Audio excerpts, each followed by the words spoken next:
The rain wasn't just falling. It was trying to beat the city into submission. It hammered against the diner's roof, a frantic drumming that syncopated with the hiss of the deep fryer and the low, weary hum of the fluorescent lights. It was 2:17 a.m., and the world outside the all-night beacon was a washed-out smear of neon and shadows. For me, Clara Evans, it was just another Tuesday, or maybe Wednesday. The days bled together when your life was a cycle of dawn shifts, graveyard shifts, and the quiet, aching emptiness in between. My sneakers squeaked on the worn linoleum as I wiped down the counter for the third time. The smell of stale coffee and grease, a perfume I'd long since stopped noticing. The only other soul in the place was Old Man Hemlock, snoring softly in his usual booth, a half-eaten piece of apple pie turning to cement in front of him. This was my kingdom. 30 stools, 8 booths, and the relentless, grinding hope that the next customer would be a good tipper. The bell above the door jangled, a sound so sharp it cut through the diner's tired heartbeat. I didn't look up, just called out an automatic, "Sit anywhere you like, I'll be right with you," as I tossed the damp rag under the counter. But the silence that followed was wrong. It wasn't the shuffling, weary silence of a late-night regular. It was a heavy, charged silence, the kind that makes the hair on your arms stand up. I finally looked up, and my breath caught in my throat. A man stood just inside the doorway, water streaming from a long, black coat that looked more expensive than my car. He was immense, not just tall, but broad, built of pure, solid power. He wasn't handsome in a movie star way. He was arresting, his face all sharp, unforgiving angles, a thin, pale scar cutting through the dark stubble on his jaw. His eyes, the color of a winter storm, swept the room in one swift, assessing glance, missing nothing. Not Old Man Hemlock, not the emergency exit, not me.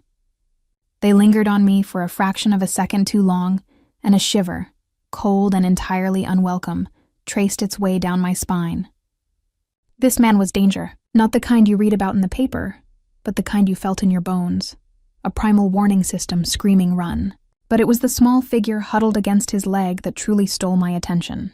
A little boy, no more than 5 or 6, his face buried in the man's wet coat. He was sobbing. Not the loud, dramatic wails of a child seeking attention, but quiet, heartbroken little hiccups that shook his entire small frame. He was dressed in pristine miniature pajamas, the kind with little rocket ships on them, now soaked and clinging to him. The contrast was jarring, this monument of a man, a walking fortress of implied violence, and this tiny, shattered boy. The man guided the boy to a booth in the far corner, the one with the best sightlines to both entrances. He moved with a predator's grace, silent and deliberate. He slid into the seat, his back to the wall, and the little boy clambered up beside him, still clinging, still crying those soft, desperate sobs. I stood frozen, my server's autopilot short-circuiting. Every instinct told me to stay away, to just let Hemlock sleep and wait for this storm to pass. But then I looked at the boy. I saw the way his small shoulders hitched, the utter desolation in the curve of his back. My own emptiness, the one I carried since the foster system, and a lifetime of being nobody's first choice, echoed in that sound. I took a deep breath, grabbed a clean rag and a glass of water, and walked over. My footsteps sounded too loud in the quiet. The man's eyes tracked my every move, cold and unreadable. Up close, he was even more intimidating. I could smell the rain on his coat, and beneath it something else. Cedar and expensive cologne and the sharp metallic scent of something I couldn't name. "What can I get for you?" I asked, my voice steadier than I felt. I set the water down. My hand didn't shake, a small miracle. The man didn't even glance at the menu. Coffee, black. His voice was a low rumble, exactly as I'd imagined. Accented, maybe Italian, and utterly devoid of warmth. It wasn't a request. It was an order. I nodded, my gaze drifting back to the boy. And for the little one? Some hot chocolate, maybe? With extra marshmallows? The man's jaw tightened. He's fine. But the boy wasn't fine. A fresh wave of tears welled up, and he pressed his face harder into the man's side. Something inside me, some long-dormant, fiercely protective part, stirred to life. I'd spent a childhood being told I was fine when I wasn't. I knew the look. I met the man's stormy gaze and held it. "He doesn't look fine," I said, the words out before I could stop them. A dangerous stillness settled over the man. His eyes narrowed, and I felt the full weight of his attention. A physical pressure. I'd overstepped. I'd seen the way his men, because of course there were men, I could see 2 more shadows in a black SUV idling at the curb, had looked at him. This was a man who wasn't questioned. "He's upset," the man said, each word clipped and final. "It will pass." "It doesn't look like it's passing," I pressed, my heart hammering against my ribs. I gestured with the rag in my hand, a useless, nervous gesture. "He's not throwing a tantrum. He's grieving." The word hung in the air between us. Too raw, too true. The man's expression didn't change, but I saw a flicker of something in his eyes. Not anger, but a profound, weary frustration. He looked down at the crying child, and for a split second, the impenetrable fortress of his control showed a hairline crack. He was helpless. This giant, terrifying man was completely and utterly helpless in the face of his son's sorrow. It was in that crack that I found my courage. I leaned forward slightly, not toward the man, but toward the boy. I kept my voice soft, a gentle murmur meant only for small, hurting ears. "Hey, sweetheart," I said. "I know it feels like the whole world is sad right now, but I bet some warm chocolate and a whole mountain of marshmallows might help a little bit. What do you think?" The boy didn't look up, but his sobbing quieted to a sniffle. He was listening. The man was watching me, his gaze intense, analytical. He was reassessing me, no longer just a waitress, but a variable he hadn't accounted for. "He doesn't speak to strangers," the man said, but there was less ice in his tone now. "Most kids don't," I replied, my eyes still on the boy's trembling back. "But sometimes, a little kindness doesn't need words." I risked a glance back at the father. "He just needs a mother's love, or the closest thing a stranger with a marshmallow stash can offer." The moment the words left my mouth, I knew I'd crossed another line. I'd implied a lack. I'd pointed directly at the void in this child's life, a void that was, presumably, this man's failure to fill. I braced for the explosion, but it didn't come. Instead, the man let out a long, slow breath, the sound of a man surrendering to a battle he didn't know how to fight. He gave a single curt nod. "Fine, the hot chocolate." It felt like a victory, small and fragile. "Coming right up," I said, and turned to escape to the relative safety of the kitchen. As I pushed through the swinging doors, I caught a final glimpse of them. The man had tentatively, awkwardly, placed a large hand on his son's back, patting it with a stiffness that spoke of a man who had forgotten, or perhaps never learned, how to be soft. The sight was so profoundly sad that it eclipsed my fear. I leaned against the stainless steel counter, my hands trembling now that the adrenaline was fading. What was I doing? This man, with his scar and his silence and his armed escort, was so far out of my league it was laughable. I was a 26-year-old waitress with a GED and a studio apartment that smelled of my neighbor's cabbage. I had no business getting involved, but I thought of the boy's tears and the man's helpless patting, and I knew with a sinking certainty that I was already involved. I made the hot chocolate with care, heating the milk properly on the stove, not just using the powder and hot water from the coffee machine. I stirred in the rich cocoa, poured it into a heavy ceramic mug, and piled a small mountain of mini marshmallows on top, just like I'd promised. I added 2 shortbread cookies on the side, the fancy ones we kept for special occasions that never really came. When I carried it out, the man was on his phone, speaking in low, rapid Italian. He ended the call as I approached. I set the mug down in front of the boy. "There you go, honey. Careful, it's hot." The boy slowly, hesitantly lifted his head. His face was blotchy and tear-streaked, his eyes the same stormy gray as his father's, but swimming in a depth of childish misery. He looked at the mug, at the fluffy white mountain, and then his gaze flickered up to me. I gave him a small, gentle smile, the one I used to use when I'd volunteer at the children's shelter, the one that said, "I see you, and you're safe with me." He didn't smile back, but he didn't look away. He wrapped his small hands around the warm mug. It was a start. I turned to the father. "Your coffee." I refilled his mug from the pot I'd brought. He watched me pour, his eyes narrowed in thought. "You're good with him," he said, the statement a question in disguise. "I like kids," I said simply, not meeting his gaze. "They're honest." "Honest," he repeated as if tasting the word. "A luxury." He was silent for a moment then. "What's your name?" The question was a trapdoor opening beneath my feet. Giving him my name felt like handing him a piece of my soul. But what was the alternative? Lie to a man who could probably have the truth dug up in minutes? "Clara," I said. "Clara Evans." He nodded slowly, committing it to memory. "I am Nico." He didn't offer a last name. He didn't need to. The power in that single name was enough. Nico. It suited him. Hard, uncompromising. "Well, Nico," I said, forcing a professional lightness into my tone. "You just enjoy your coffee. Let me know if you need anything else." I started to turn, but his voice stopped me. "Clara." I froze, my back to him. "Yes?" "Sit." It wasn't a request this time. It was a command, soft-spoken but absolute. I turned back slowly. He gestured to the bench opposite him in the booth. My heart was a frantic bird beating against my ribs. This was it. This was where the fairy tale turned into a horror story. This was where the monster in the elegant coat revealed himself. But his son was there, sipping his hot chocolate, watching me with those wide, sad eyes. That was my anchor. That was the only reason I found the strength to slide into the booth, putting my back to the door, putting myself completely in this man's line of sight. I was now a prisoner in my own diner.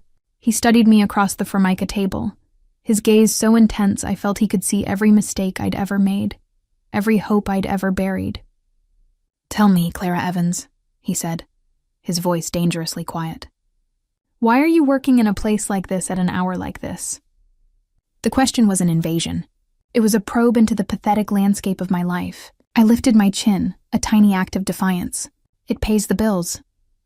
There are other ways to pay bills. Not for me. He leaned back, assessing.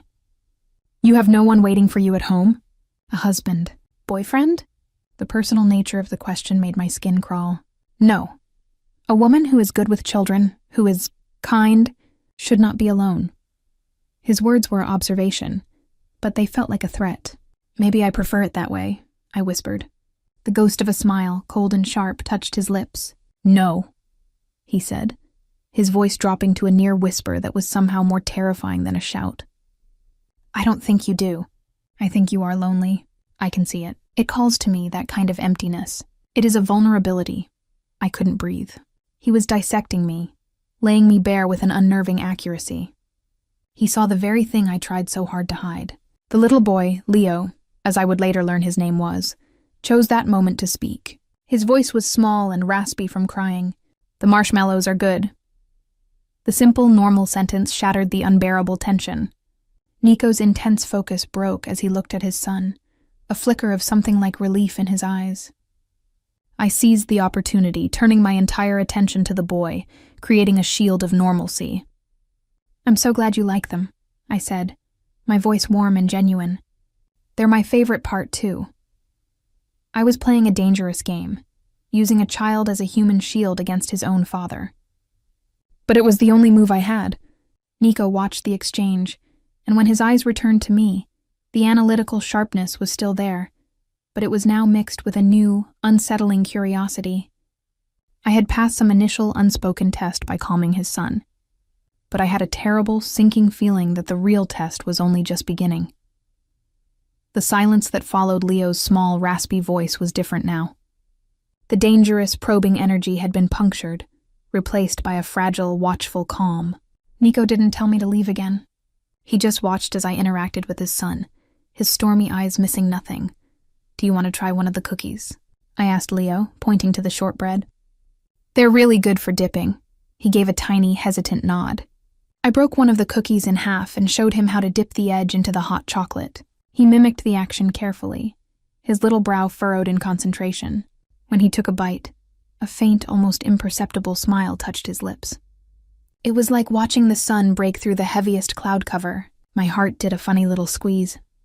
"He hasn't eaten since yesterday," Nico said, his voice low. It wasn't an accusation, just a stark statement of fact that carried the weight of his own failure. "That's a long time for a growing boy," I said, keeping my tone gentle, non-judgmental. "How about some scrambled eggs? Or French toast? We make pretty good French toast here." I was talking to Leo, but I was aware of Nico's gaze locked on me. French toast. Leo whispered, his voice a little stronger. French toast it is, I said, giving him a real smile this time. I made to get up, to retreat to the kitchen and the sanity of a simple, familiar task. Sit, Nico commanded again, the words soft but absolute. My body froze halfway off the vinyl seat. He hadn't raised his voice, but the authority in it was a physical force. I slowly settled back down. He lifted a hand, a single sharp gesture toward the kitchen doors.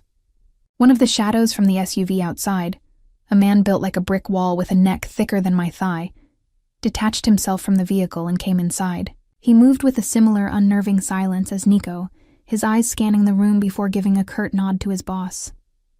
The boy will have French toast, Nico said to him. See to it. The man without a word disappeared into the kitchen.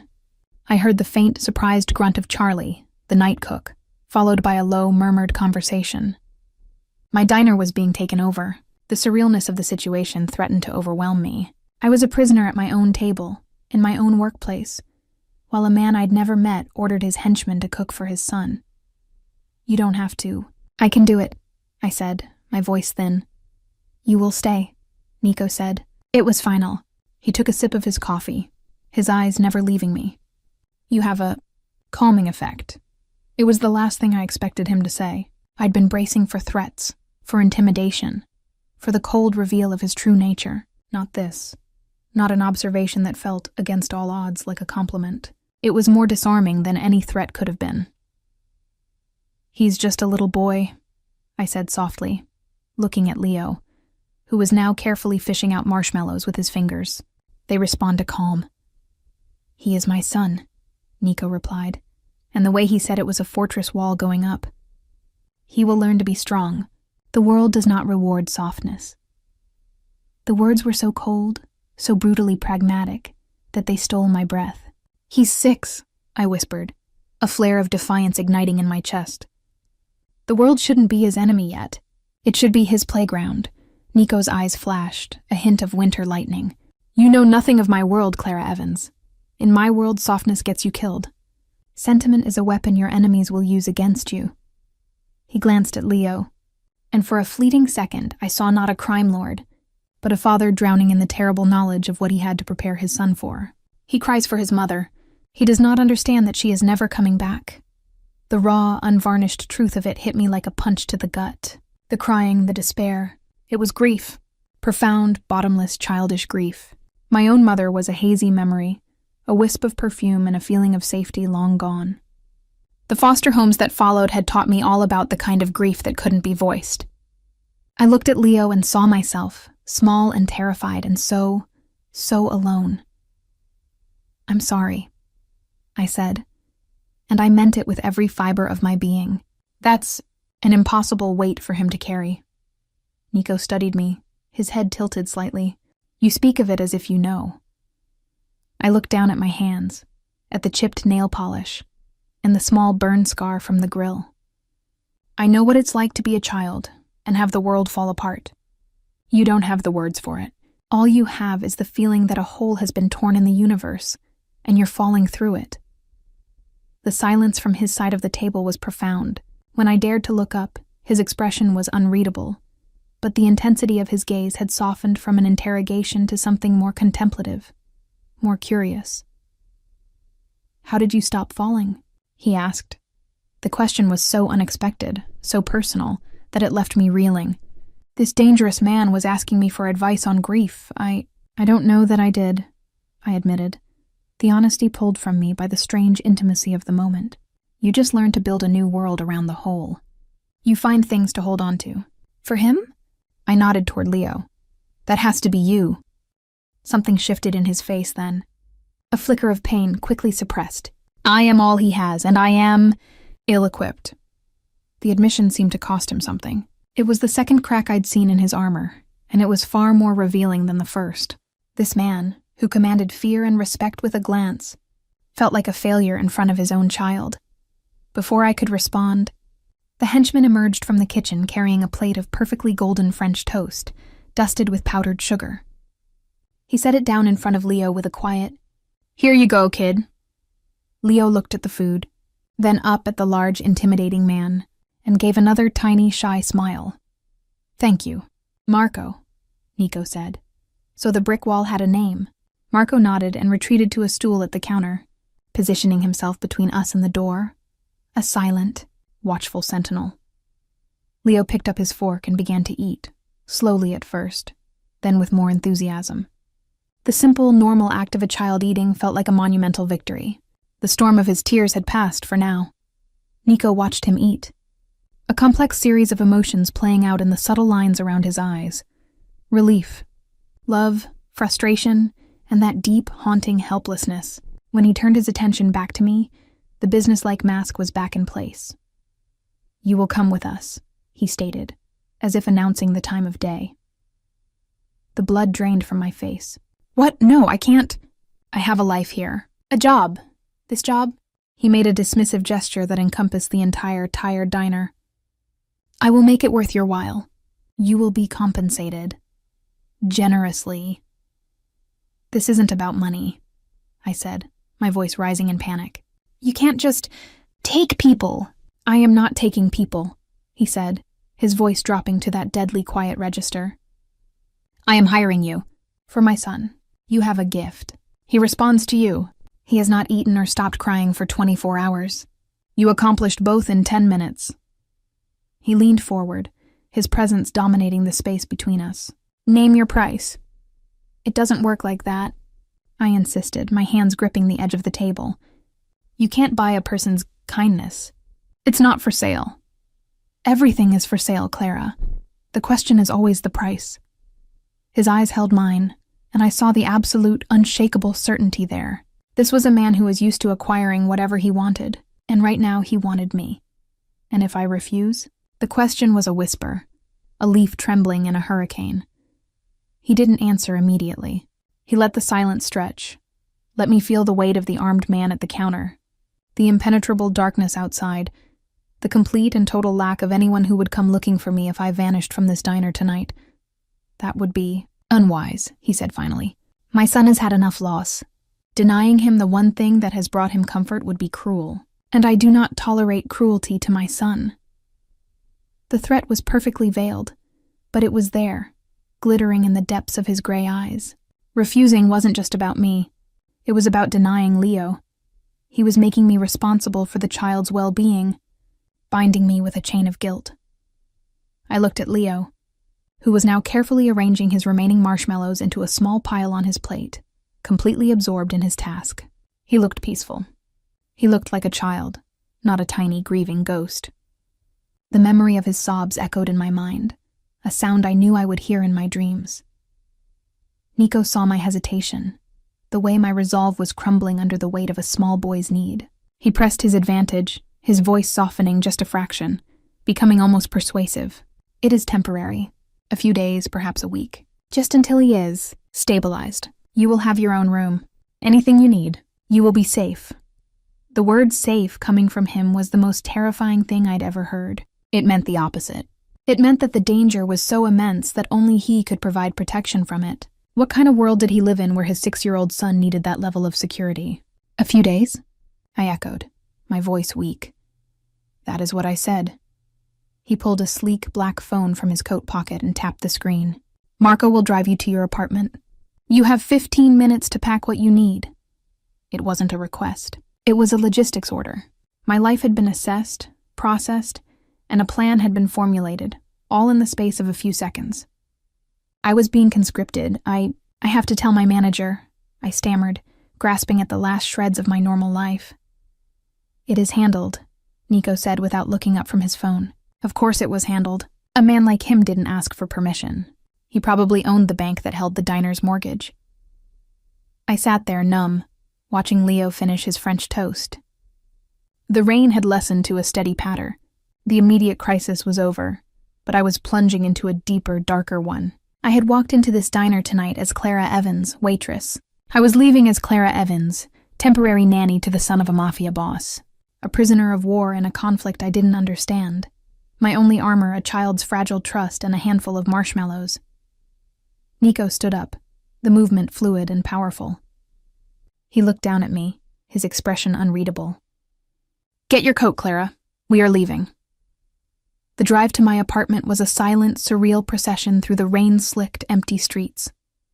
Marco drove the black SUV with a quiet, unnerving competence, his eyes constantly scanning mirrors and intersections. I sat in the back, pressed against the door, as far from Nico as the leather seat would allow. Leo was between us, his small body leaning against his father's side, his eyelids drooping. The sugar rush and emotional exhaustion were finally claiming him. Nico didn't speak. He spent the journey on his phone, speaking in low, rapid Italian. I caught words that sounded like security, perimeter, and a name that might have been Luciano. Each word was a brick, building a wall around the terrifying reality I was being pulled into. I stared out the window, watching my city, the familiar bus stops, the corner store where I bought my coffee, the park I sometimes walked through, slide by like a life I was watching on a screen. It felt like it belonged to someone else already. We pulled up in front of my building, a slightly dilapidated 5-story walk-up that had seen better decades. Marco killed the engine but didn't get out. He and Nico exchanged a look in the rearview mirror, a silent communication that ended with a slight nod from Nico. 15 minutes, Nico said to me, his voice pulling me from my daze. Pack for a week. Do not use your phone. Marco will accompany you. The thought of this massive, silent man following me into my tiny, shabby apartment made my skin crawl. That's not necessary, I whispered. It is, Nico stated, his tone leaving no room for argument. He wasn't asking. He was informing me of the protocol. My privacy, my autonomy were already forfeit. I got out of the car, the cold night air a shock after the SUV's warmth. Marco was instantly at my side, a looming shadow. We walked up the 3 flights of stairs in silence, my sneakers squeaking on the worn linoleum, his dress shoes making no sound at all. I fumbled for my keys, my hands trembling so badly I could barely fit them in the lock.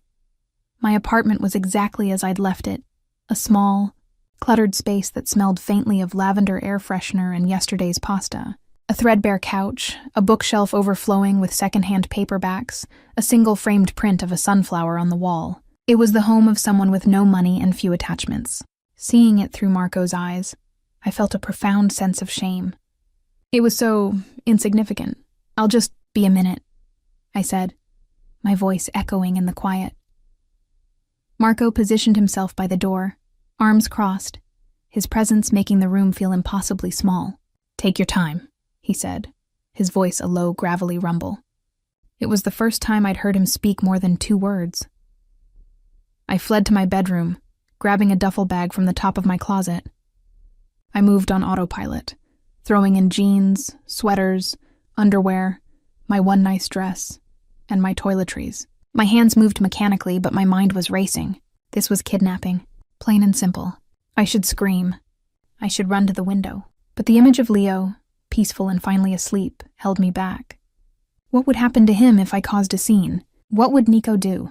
I glanced at my phone, charging on my nightstand. Do not use your phone. The command echoed in my head. He would know. A man like that would have ways of knowing. My hand hovered over it. I could call the police. But what would I say? A handsome, rich Italian man is forcing me to be his son's nanny? They'd laugh. Or worse, they'd look into Nico and decide it was far above their pay grade. I thought of Jessica, my one real friend. I couldn't drag her into this. With a sinking heart, I left the phone on the nightstand. It felt like cutting my last tie to the world. I zipped the duffel bag and took one last look around. This wasn't just a trip. It felt like a surrender. When I walked out of my bedroom, Marco's eyes swept over me, noting the bag, my posture, the defeat in my eyes. He gave another of his curt nods and opened the door for me. Back in the SUV, Leo was fast asleep, his head in his father's lap. Nico had one large hand resting gently on his son's back, a gesture of protection that seemed at odds with everything else about him. He looked up as I slid in, his gaze cataloging my duffel bag, my pale face. "Everything you need?" he asked. "No," I said, the word bursting out of me with more bitterness than I intended. Not even close. He didn't respond to the challenge in my tone. He simply looked forward. "Drive, Marco." We didn't head back toward the city's center or its wealthy suburbs. We drove north, the urban landscape gradually giving way to deeper darkness and winding roads that climbed into wooded hills. The rain had stopped, but a heavy mist clung to the trees, swallowing the headlights. There were no streetlights out here, no signs of life. We were leaving the world I knew behind. After about 40 minutes, we turned onto an unmarked private road, the entrance barely visible between two massive pine trees. 100 yards in, we reached a gate. It was heavy, wrought iron, topped with what looked like ornamental spikes that I suspected were far from ornamental. As we approached, it swung open silently. There were no guards visible, but I felt the weight of unseen eyes on us. Cameras were hidden in the trees, their lenses glinting for a fraction of a second in the SUV's headlights. The property beyond was not a house. It was a compound. The main structure was a low-slung, modern fortress of glass and stone, built into the hillside. Lights blazed from within, illuminating a stunning, minimalist interior. Other, smaller buildings were dotted around the property, and I could make out the dark shapes of men moving at strategic points. This wasn't a home. It was a command post disguised as an architectural digest spread. Marco pulled up to the front entrance. Before he could even put the car in park, the massive front door opened and a woman stepped out. She was in her late 40s, perhaps, with sharp, intelligent features and dark hair pulled back in a severe bun. She wore tailored slacks and a crisp white blouse, and she moved with an efficiency that rivaled Sophia's from the stories I'd later learn about. This was a woman who managed chaos for a living. Nico got out first, carefully lifting the sleeping Leo into his arms.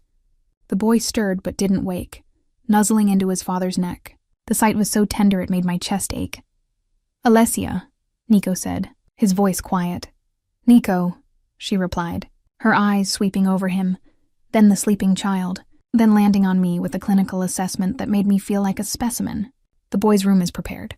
And the guest suite for—" She paused, waiting for a name. "Clara," Nico supplied. "She will be staying with us for a while. See that she has everything she requires." Alessia's gaze didn't waver from me. It was neither friendly nor hostile, simply analytical. "Of course. Welcome, Clara." Her tone suggested welcome was the last thing on her mind. Nico carried Leo inside, disappearing down a hallway without a backward glance. I was left standing there with my duffel bag, feeling exposed and utterly out of place under Alessia's scrutiny. "This way," she said, turning on her heel. I had no choice but to follow. The interior of the house was even more breathtaking than the outside, all clean lines, soaring ceilings, and expensive art. But it was also cold.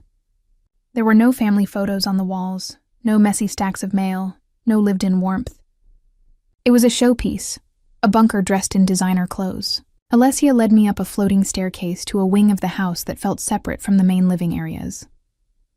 "This will be your room," she said, opening a door. I stepped inside and almost gasped. It was larger than my entire apartment, decorated in soothing shades of cream and gray. A wall of glass looked out into the dark forest, and a king-sized bed with linens that looked impossibly soft dominated the space. There was a sitting area, a desk, and a doorway that led to a bathroom with a freestanding tub. It was the most beautiful prison cell imaginable. "The closet contains clothes in your size," Alessia said, gesturing to a door. "Bathroom is fully stocked. There is a phone on the desk that connects directly to the kitchen or my office if you need anything. Do not attempt to use it for outside calls. The lines are monitored." The blunt statement of my captivity was jarring. "Monitored," I repeated flatly. "For everyone's security," she said, as if that explained everything. And in their world, perhaps it did. "You are not to leave this wing unaccompanied. If you need to go to the main living areas or the kitchen, you will call me or Marco. Is that understood?" I just stared at her, the reality of my situation solidifying into a cold, hard lump in my stomach. "Clara," she said, her voice firm. "Is that understood?" "Yes," I managed to whisper. "Good. Breakfast is at 7. Nico would like you to join him and Leo in the dining room." She gave me one final assessing look. "Try to get some rest." Then she was gone, closing the door behind her with a soft but definitive click. I stood frozen in the center of the lavish room, listening. I didn't hear a lock turn, but I didn't need to. The lock was on the gate outside, on the men with guns, on the monitored phone lines. I was trapped. I walked to the window and pressed my forehead against the cool glass. Outside, the world was a wall of impenetrable black. Somewhere out there, my old life was continuing without me. In here, I was a stranger in a gilded cage, my only purpose to provide comfort to a grieving child. The weight of it was suffocating. I had thought the emptiness in my life was in my apartment, in my quiet routines. But I was wrong. This beautiful, silent, terrifying isolation was true emptiness, and I had just walked into it voluntarily, for a little boy who loved marshmallows. Sleep was a futile concept. I spent the night drifting in a shallow, anxious haze, startled awake by every creak of the expansive house and the distant, muffled sounds of men changing shifts outside. The luxury of the room felt like a mockery. The sheets were too soft, the silence too profound.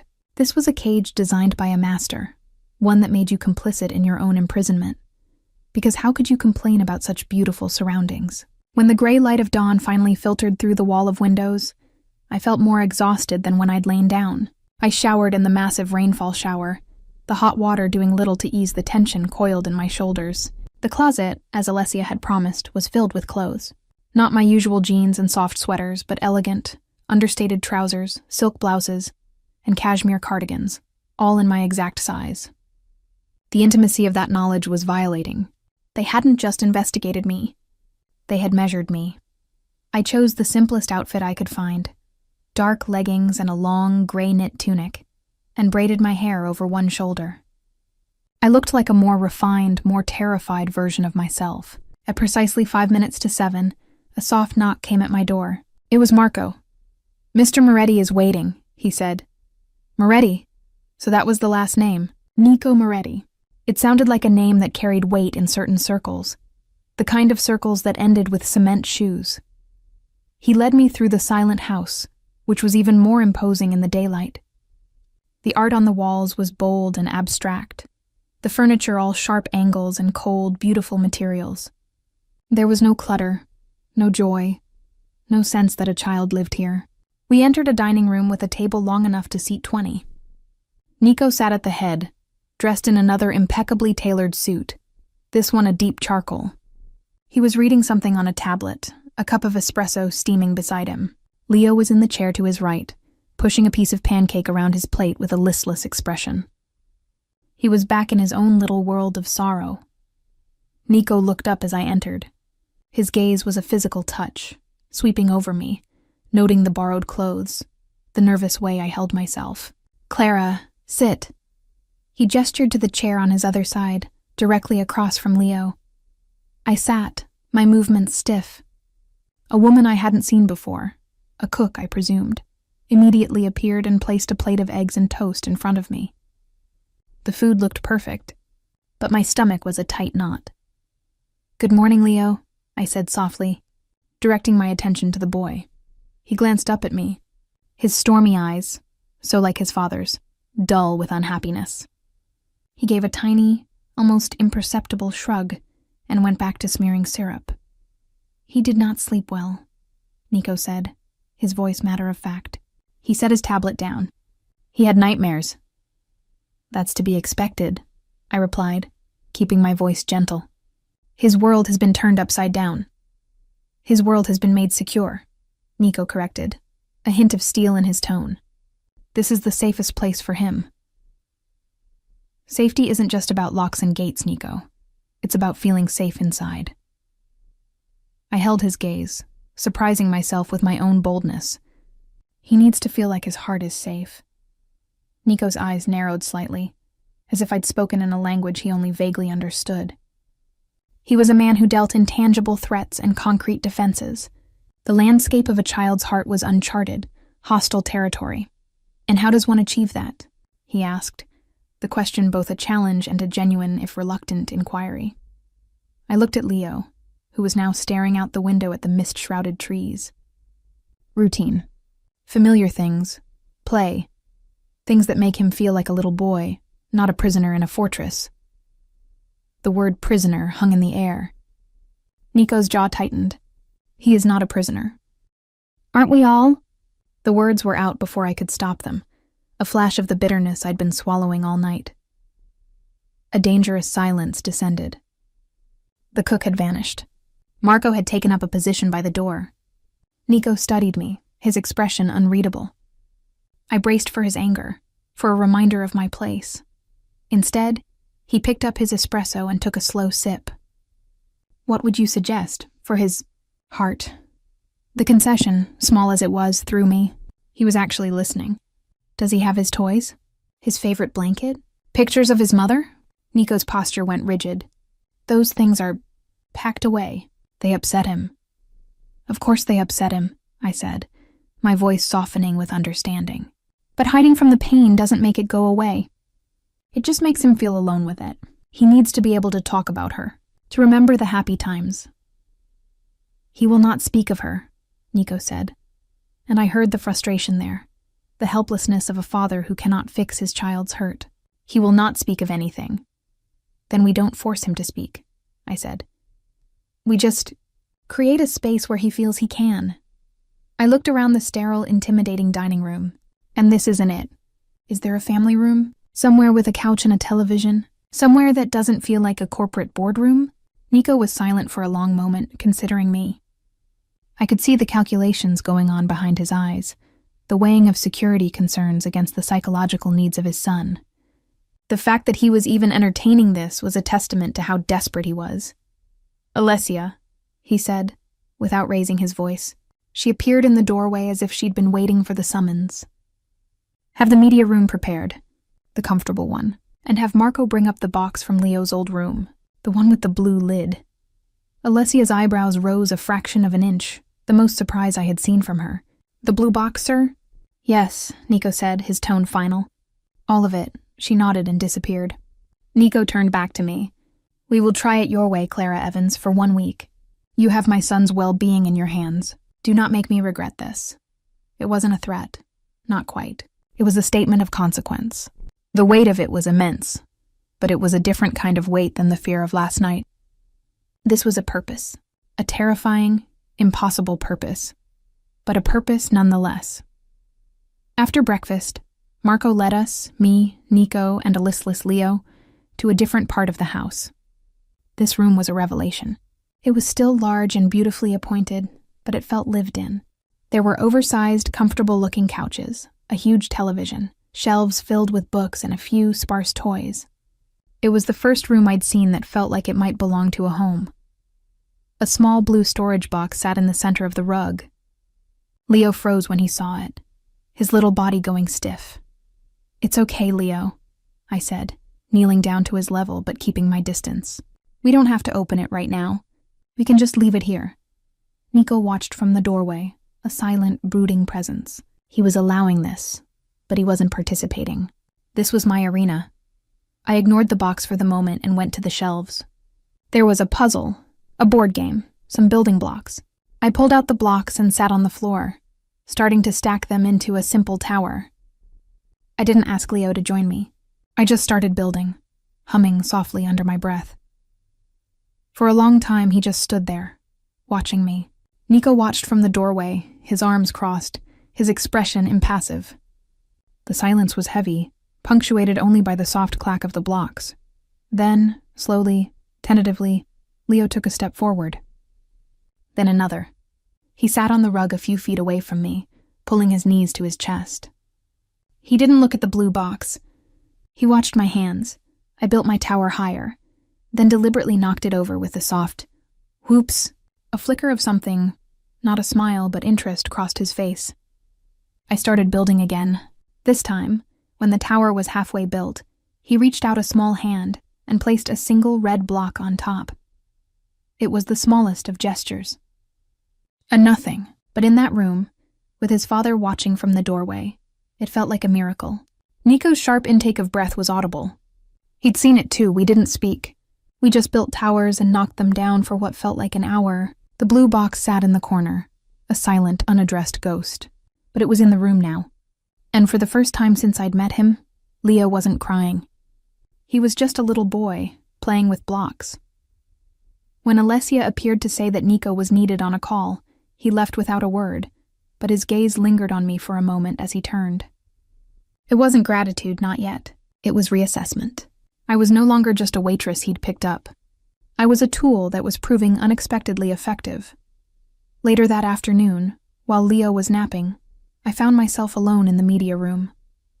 The blue box still sat there, a siren's call. I knew I shouldn't. It was a violation of the deepest kind. But I needed to understand. I needed to know what we were dealing with. I knelt in front of it and slowly lifted the lid. Inside, it was a heartbreak. A well-loved stuffed rabbit with one ear chewed off. A framed photograph of a beautiful, dark-haired woman with a radiant smile, holding a newborn Leo. Her eyes were the same stormy gray as his. There was a baby book, a lock of blonde hair tied with a ribbon, a small silver rattle, and at the very bottom, a velvet jewelry box. My hands trembled as I opened it. Inside wasn't a ring or a necklace. It was a single pearl earring. It was elegant, simple, and it spoke of a life abruptly, violently interrupted. This wasn't just a box of memories. It was a shrine. It was the evidence of a love that had been shattered, and a little boy who was left with the pieces. I closed the box quickly, my eyes burning with tears I hadn't known I was holding back. I finally understood the depth of the void I was supposed to fill. It was an ocean, and I was standing on the shore with a thimble. The sound of the door opening made me jump, my heart lurching into my throat. I scrambled back from the blue box, guilt flooding through me like a toxin. Nico stood in the doorway, his expression unreadable. He had changed into dark jeans and a black sweater, the casual clothes making him seem both more approachable and more dangerously real. His eyes went from my flushed, guilty face to the closed lid of the box, and he knew. He knew I had been trespassing. I braced for the storm, for the cold fury of a man whose most private grief had been violated. He didn't speak. He just walked into the room, his steps silent on the thick rug. He didn't look at me. His gaze was fixed on the box as if it were a live bomb. He stopped a few feet away, his hands shoved into his pockets, his shoulders tense. "Her name was Isabella," he said, his voice so quiet it was almost a whisper. It wasn't an accusation. It was a confession. The air left my lungs. I stayed on my knees, frozen, afraid that any movement would shatter this impossible moment. "She loved pearls," he continued, his eyes distant, seeing a memory I couldn't fathom. She was laughing. She had taken one off to fix her hair. The car, there was no time. He swallowed, a hard, visible movement in his throat. They found it later in the wreckage. Just the one. The stark, brutal image unfolded in my mind. The laughter, the sudden violence, the single surviving pearl earring in a field of devastation. My hand went to my own throat, as if I could physically stop the pain his words evoked. This wasn't just a story. It was the origin of the darkness that clung to him, the source of his son's bottomless sorrow. "I'm so sorry, Nico," I breathed, the words utterly inadequate. He finally looked at me, and the raw, unguarded agony in his eyes was more terrifying than any display of anger could have been. He cries for her in his sleep. "And I do not know what to do. I can eliminate threats. I can build empires. But I cannot—" His voice broke, and he looked away toward the window, mastering himself with a visible effort. "I cannot fix this." In that moment, he wasn't a mafia boss. He was just a man, broken by loss, failing the one person he was sworn to protect. The fortress walls were down, and I was standing in the ruins. The fear I felt was now inextricably mixed with a devastating, profound pity. "You don't have to fix it," I said softly, rising slowly to my feet but keeping my distance. "You just have to be there with him while he hurts. You have to show him that it's okay to be sad, and that he's not alone in it." He turned his head, his stormy gaze piercing me. "You speak as if you know this." I wrapped my arms around myself. "I told you. I know what it's like to be the child. The social workers would tell me to be brave, to be strong. All I wanted was for someone to sit with me and be sad too, to acknowledge that the world had ended, not try to build a new one over the rubble." He was silent for a long time, just looking at me, and I felt him truly seeing me for the first time. Not as a tool, not as a waitress, but as a person who carried her own scars. The recognition in his eyes was a strange, new kind of intimacy. "The blocks," he said, changing the subject with a jarring abruptness that I was beginning to recognize as his way of retreating from vulnerability. "That was effective." "It was a start," I said, matching his tone, giving him the space to rebuild his defenses. We need to do more than just build towers. We need to bring her into the room. His body went rigid again. No. Not in a sad way, I pressed gently but firmly. In a happy way. He needs to remember that he had a mother who loved him. Not just that he lost her. That's the only way the memories will stop being weapons that hurt him and become treasures he can hold. I gestured to the box. That rabbit. Was it his favorite? Nico's gaze softened infinitesimally. Bun Bun. He would not sleep without it. He chewed the ear when he was teething. Then Bun Bun should be on his bed, I said. Not in a box. And the picture of her smiling, that should be on his nightstand. So the last thing he sees at night is her happy face, not the ghost of his grief. I could see the war waging within him. The part of him that was a strategist knew I was right. The part of him that was a grieving husband was terrified of causing his son more pain. The part of him that was a ruthless crime lord was unnerved by taking advice from a captive. Before he could answer, a soft sound came from the hallway. We both turned. Leo stood there, rubbing his eyes, his hair mussed from his nap. He looked from his father to me, to the blue box. He didn't run away or start to cry. He just stood there, watching. It was Nico who moved first. He walked over to the box, his movements deliberate. He didn't look at me or at Leo. He knelt, just as I had, and lifted the lid. He reached inside and pulled out the worn, one-eared rabbit. He held it for a moment, his large, powerful hand looking strangely gentle, cradling the ragged toy. Then he stood and walked to his son. He didn't say anything. He just held Bun Bun out. Leo stared at the rabbit, his lower lip beginning to tremble. My heart sank. Was this too much too soon? But then, slowly, as if moving through water, Leo reached out and took the stuffed animal. He clutched it to his chest, burying his face in its faded fur. He took a deep, shuddering breath. But he didn't cry.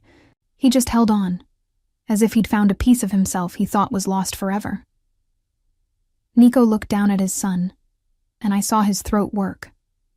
He placed a hand on Leo's head, a heavy, tender weight. "It's okay, Piccolo," he murmured. "It's okay." It was the first time I'd heard him use an endearment. The first time I'd seen him offer comfort without an undercurrent of helpless frustration. Leo looked up at his father, his eyes wide, and then his gaze shifted to me. He didn't smile, but the profound despair in his face had eased just a little. It had been replaced by a quiet, solemn thoughtfulness. In that moment, something fundamental shifted in the room, and in the strange, twisted dynamic between the three of us. I was no longer just an outsider. I had become a bridge between a father and his son, between a painful past and a fragile present. I had given them a language they had both forgotten how to speak. Nico's eyes met mine over Leo's head. The storm in them had quieted, replaced by a deep, unsettling intensity that was no longer about assessment or threat. It was about something else entirely, something that made my breath catch, and a different, warmer kind of fear curl low in my stomach. He had brought me here for his son, but in showing him how to save his child, I had inadvertently shown him a part of myself he hadn't expected to find, and the look in his eyes told me he had no intention of letting it go. Later that evening, after Leo was asleep with Bun Bun tucked firmly under his arm and the photograph of Isabella on his bedside table, I retreated to my room, emotionally spent. The house was quiet. I stood at the window, watching the moon silver the tops of the pine trees. I had come here as a hostage, but I was staying as something else. A catalyst, a witness, a fragile thread in the mending of two broken hearts. A soft knock came at my door. It wasn't Marco's firm rap or Alessia's precise tap. It was quieter, hesitant. I opened the door to find Nico standing there. He had a bottle of red wine and 2 glasses in his hands. He looked uncertain. It was an expression I never thought I'd see on his face.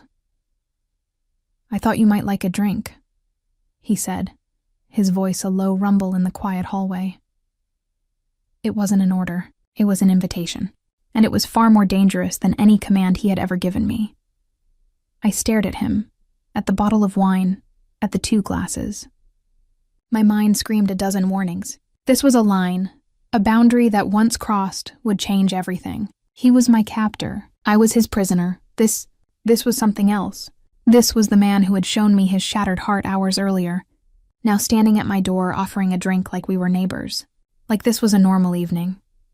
Every instinct for self-preservation told me to decline, to shut the door, to retreat behind the clearly defined lines of our arrangement. But I was lonely. I was scared. And I had just spent the day wading through the raw, emotional wreckage of his family, and I felt scraped clean, hollowed out. The professional distance I'd been trying to maintain had evaporated the moment he'd said, her name was Isabella.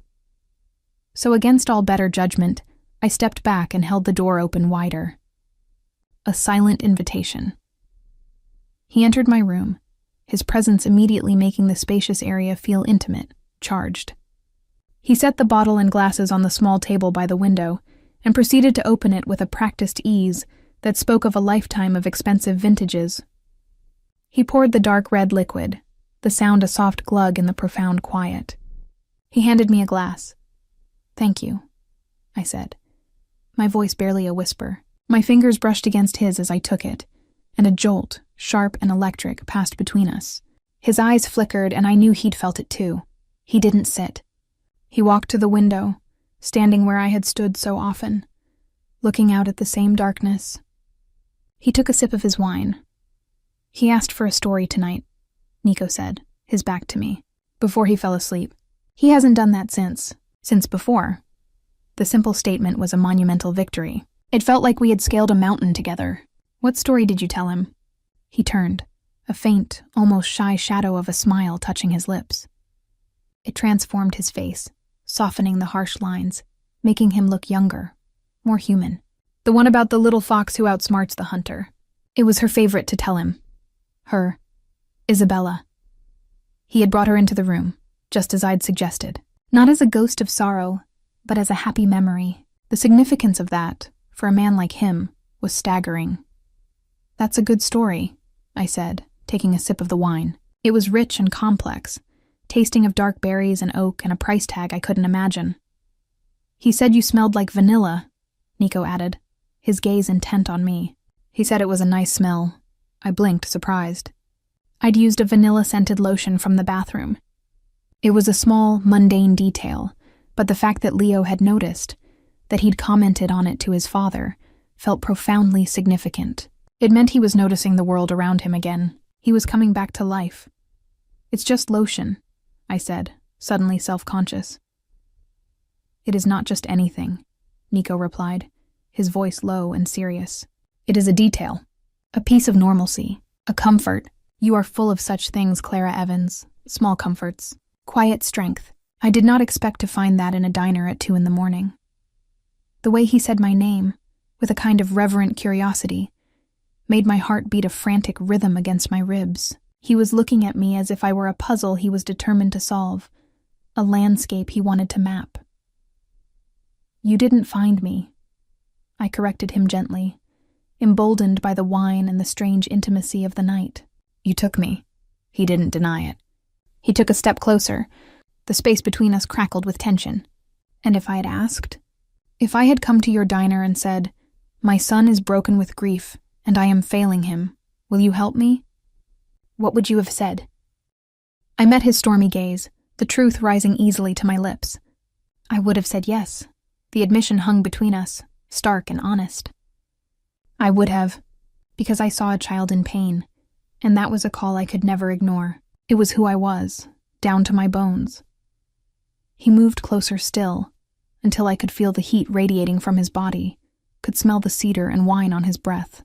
"Then the method of delivery is the only point of contention," he murmured, his eyes dropping to my mouth. My breath hitched. This was the precipice. This was the point of no return. I could pull back, remind him of our roles, retreat into the safety of being his employee, his temporary solution. But I didn't want to. The realization was as terrifying as it was exhilarating. In this gilded cage, surrounded by armed guards and monitored phones, I felt more seen, more real, than I had in my entire life. This dangerous, complicated man saw the strength in me that I'd always dismissed. He saw the caregiver, the nurturer, not as a weakness, but as a power. "Nico," I whispered, a feeble protest that held no conviction. His hand came up, his fingers brushing a stray strand of hair from my cheek. The touch was devastatingly gentle, a contrast to everything I knew about him. His skin was warm, his fingertips slightly rough. "You are not what I expected," he repeated his earlier sentiment, but the meaning had deepened, intensified. "What did you expect?" My voice was breathy, unfamiliar to my own ears. A tool. A convenience. A woman who would be easily intimidated, easily controlled.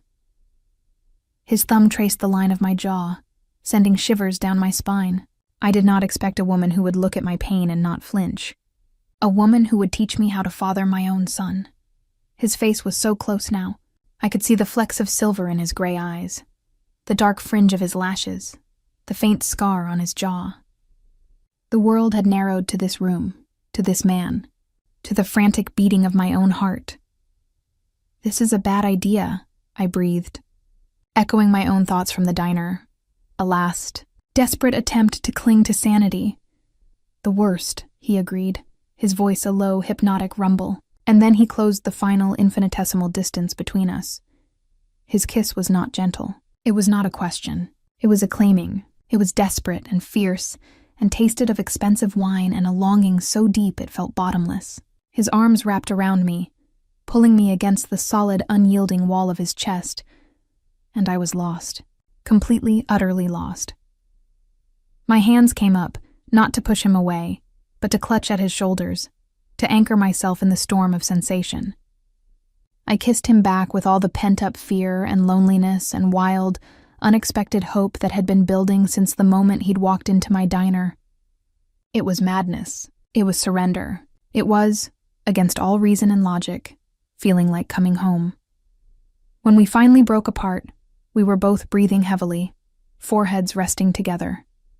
The world outside, the danger, the impossibility of it all, came crashing back, but it felt distant, muffled.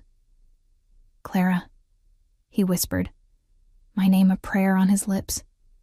I didn't speak. I just leaned into him, letting my head rest against his chest, listening to the strong, steady beat of his heart. His arms tightened around me, holding me as if I were something precious, something fragile. We stood like that for a long time, wrapped in each other in the moonlit room, the silence a comfortable shared thing. The captor and the captive had vanished, replaced by something new, something fragile and terrifying and beautiful. He was the first to pull away, his hands coming up to frame my face. He looked into my eyes, his gaze serious, intense. "This changes nothing," he said. But the words were a lie, and we both knew it. "And it changes everything." He kissed me once more, a soft, lingering promise, and then he was gone, leaving me alone in the middle of the room, the taste of him on my lips, the ghost of his touch on my skin, and the devastating knowledge that there was no going back. I was no longer just the nanny. I was no longer just the waitress. I was his. And the most terrifying part of all was that, in that moment, I wanted to be. The morning after the kiss, the house felt different. The air was charged, thick with unspoken words and the seismic shift that had occurred in the dark. When I walked into the dining room, Nico was already there, reading his tablet, a cup of espresso before him. He looked up as I entered, and the look in his eyes was no longer that of a detached employer assessing an employee. It was possessive, heated, intimate. It was a look that stripped me bare and remade me in its image. My cheeks flushed, and I had to look away, my heart hammering a wild, frantic rhythm. "Good morning, Clara," he said, his voice a low rumble that was for me alone. "Morning," I managed, my voice embarrassingly breathy. Leo was already eating, a bowl of cereal half finished. He looked up at me, and for the first time he gave me a real, genuine, albeit small, smile. "Bun Bun liked the story," he announced. The simple, normal sentence, delivered in his little boy voice, was a balm to my frayed nerves. "I'm so glad, sweetheart," I said, my voice finding its natural warmth again. I sat down, the memory of his father's kiss burning on my lips, but Leo's smile grounding me. This, at its heart, was still about him. The day passed in a new, strange harmony. We fell into a routine. I would spend the mornings with Leo in the media room, reading stories, doing puzzles, slowly drawing him out of his shell. He began to speak more, little observations about the weather, questions about the birds outside the window. He didn't mention his mother, but the constant, oppressive grief had lifted. He was just a little boy, tentatively rediscovering his world. Nico was often nearby, sometimes working in his study with the door open, sometimes watching us from the doorway with that same intense, contemplative expression. He didn't try to kiss me again, but his presence was a constant, tangible thing. A brush of his hand against mine as he passed me a cup of coffee. The weight of his gaze on me when I wasn't looking.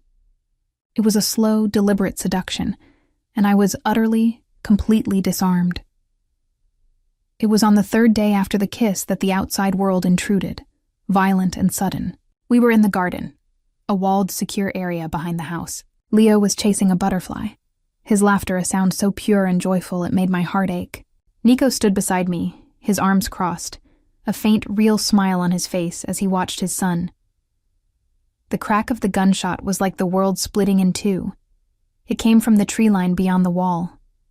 A single, precise shot. It wasn't aimed at us. It was a message. It shattered a terracotta pot holding a small lemon tree not 10 feet from where Leo stood. The sound of the shattering pottery seemed to happen in slow motion. Leo's laughter cut off, his small face freezing in terror. Nico moved faster than I thought possible.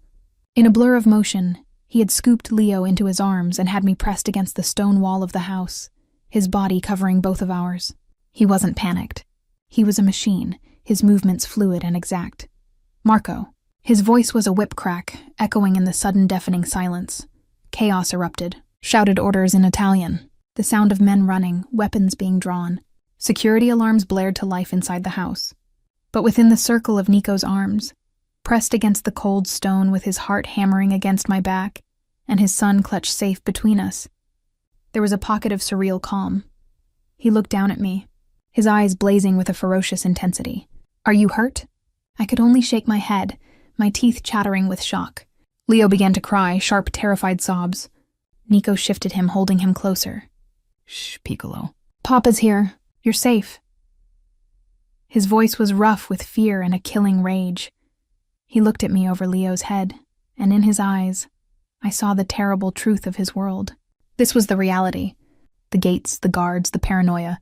It wasn't for show. Someone had just fired a shot into his garden, where his son was playing. The vulnerability he had shown me, the tenderness of the other night, was gone, burned away by the cold fire of a threat against his family. And I, whether I wanted to be or not, was now included in that circle. It was a warning, he gritted out, his jaw clenched so tight I could see the muscle jumping. "Luciano. It has to be. Who is Luciano?" I whispered, the name a death sentence in the air. "My cousin," he said, the words dripping with contempt. "He believes my grief has made me weak, that my attachments are a liability." His eyes held mine, and I understood. I was the attachment. My presence, my effect on Leo, and now my relationship with him, had been noted, and it had made me a target. The realization should have terrified me, and it did, but a strange, fierce protectiveness rose up in me, eclipsing the fear. They had threatened this child. They had shattered his moment of joy. They had tried to poison this fragile peace we were building. Marco appeared, his face a grim mask. "Perimeter breach, east side. Single shooter. Long range. He's gone. We're sweeping the area. Double the guard," Nico commanded, his voice like ice. "I want Luciano's location. Now. Boss, he's gone to ground." "We can't find him!" Nico snarled, and the sheer, unleashed violence in those two words made Marco flinch. "I don't care what it takes. I don't care who you have to hurt. You find him, and you bring him to me." It was the voice of the Mafia boss, the man who ordered executions, the man I had kissed. The two halves of him were crashing together, and I was standing at the epicenter. We were ushered back inside, the house now a locked-down fortress. Leo wouldn't let go of me, his small hand clutching mine in a death grip. I sat with him on the couch in the media room, holding him, humming softly until his terrified sobs subsided into hiccups, and then, eventually, into an exhausted sleep. Nico paced the room like a caged tiger, his phone to his ear, issuing orders in a low, furious stream of Italian. When Leo was finally asleep, I carefully extracted myself and went to stand by the window, watching the frantic activity outside. Men with dogs were sweeping the woods. The scene was one of military precision. Nico ended his call and came to stand beside me. He didn't touch me. He just stood there, his presence a storm contained in a human form. "This is my world, Clara," he said, his voice hollow. "This is what I tried to keep from him. This is what I have brought you into." I turned to look at him. The anger was still there, but beneath it, I saw the shame. He was ashamed that his world had touched us, that his enemies had used his love for his son as a weapon. "He was laughing, Nico," I said softly, my gaze steady on his. "He was laughing, and they tried to take that away. They didn't just fire a shot. They fired it at his happiness." His eyes widened slightly, as if he hadn't considered it in those terms. "You asked me why I'm here," I continued, my voice gaining strength. "It's not because you forced me. It's not for the money. It's for him." I gestured to the sleeping boy. "And I'm not going to let some coward in the trees scare me away. His heart is more important than their bullets." For a long moment, he just stared at me, his expression one of stunned, profound disbelief. Then something in him broke. The rigid control shattered. He reached for me, his hands framing my face, his thumbs stroking my cheeks. "Dio, Clara," he breathed, his voice thick with emotion. "What are you doing to me?" And then he kissed me. It wasn't like the first kiss, which had been about passion and discovery. This kiss was different. It was a claiming yes, but it was also a surrender. It was a promise. It was a thank you. It was a man who had built his life on power and fear, discovering that the most powerful weapon of all was the love of a good woman and the courage she could ignite in him. When we parted, we were both breathless. He rested his forehead against mine, his eyes closed. "I will end this," he vowed, the words a sacred oath. "I will keep you safe. Both of you. I will burn this city to the ground if I have to." I believed him, and the most terrifying part was that I knew in that moment that I would help him. The waitress was gone. In her place was a woman who would fight like a lioness for the man and the child she had against all odds come to love.